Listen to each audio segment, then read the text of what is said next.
మనం భగవద్గీత చెప్పుకుంటున్నాం. భగవద్గీత కూడా సింపుల్‌గా మనం రోజు మాట్లాడే భాషలో చెప్పే ప్రయత్నం అయితే నేను చేస్తున్నాను.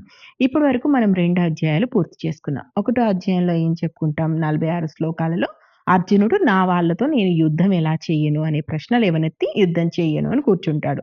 రెండో అధ్యాయం విషయానికొచ్చేసరికి కృష్ణుడు అర్జునుడికి యుద్ధం ఎందుకు చేయాలో చెప్తూ సాంఖ్యజ్ఞానం గురించి, కర్మయోగం గురించి చెప్తాడు. సో, మూడో అధ్యాయంలో శ్రీకృష్ణుడు ఏం చెప్పాడు? అర్జునుడు ఏం అడిగాడో తెలుసుకుందాం. మూడో అధ్యాయం సంబంధించి ఇది కర్మయోగము. దీంట్లో మొత్తం 43 శ్లోకాలుంటాయి. దీంట్లో మొదటగా అర్జునుడు ఇలా అడుగుతుంటాడు. కర్మ కంటే బుద్ధే శ్రేష్టమైందని నీ అభిప్రాయం కదా కృష్ణ. అలాంటప్పుడు నన్నెందుకు ఇంత ఘోరమైనటువంటి కర్మ చేయాలని అంటున్నావు?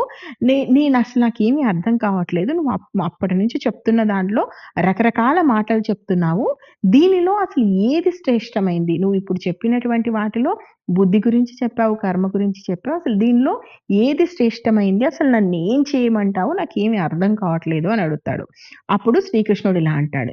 ఈ లోకంలో సాంఖ్యులకి జ్ఞానయోగము, యోగులకి కర్మయోగము. ఇలా 2 నిష్టాలున్నాయని పూర్వమే చెప్పాను. చెప్పాడు గదా! జ్ఞానయోగం గురించి, కర్మయోగం గురించి. అంటే కర్మ ద్వారా ఎలా కర్మ పద్ధతులు ఎలా అవలంబిస్తారో అలా కాదని జ్ఞాన మార్గంలో అంటే కర్మ మార్గాన్ని మించిన జ్ఞాన మార్గం ఏ విధంగా ఉందో మనకు రెండో అధ్యాయంలో చూసాం గదా! సో, ఈ 2 మార్గాల ద్వారానే మనిషి అనేవాడు యోగ సిద్ధిని పొందుతాడు.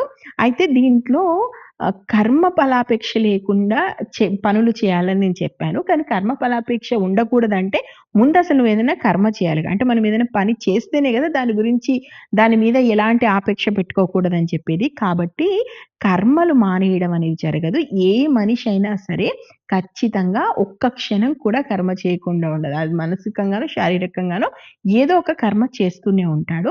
ఇదంతా ప్రకృతిలో పుట్టినటువంటి 3 గుణాలకు లోబడే మనిషి కర్మ చేస్తూ ఉంటాడు. అయితే ఇప్పుడు కొంతమంది ఏం చేస్తారు పైకి కాళ్ళు, చేతులు అన్నీ కట్టేసుకున్నట్టు కూర్చొనంటే కర్మేంద్రియాలన్నిటిని బిగబట్టి కూర్చుంటారు. కానీ మనసులో అనేక రకమైనటువంటి ఆలోచనలు చేస్తుంటారు. ఇంతకన్నా మూఢుడు మరొకడు లేడు. వానికంటే కూడా మనసుతో ఇంద్రియాలను నిగ్రహించి నువ్వు కర్మ మార్గాలు అంటే కర్మేంద్రియాల ద్వారా చేసేటువంటి పనులన్నీ చెయ్యి. కానీ మనసుతో వాటిని అధిగమించే విధంగా ఉండాలి. వాటిని నీ చేతిలో పెట్టుకునే విధంగా ఉండాలి. అలాంటి వాడు మాత్రమే ఉత్తముడవుతాడు. అందుచేత అర్జున నీకు నియమించినటువంటి కర్మ ఏదైతే ఉందో ఆ కర్మ నువ్వు చెయ్యాల్సిందే.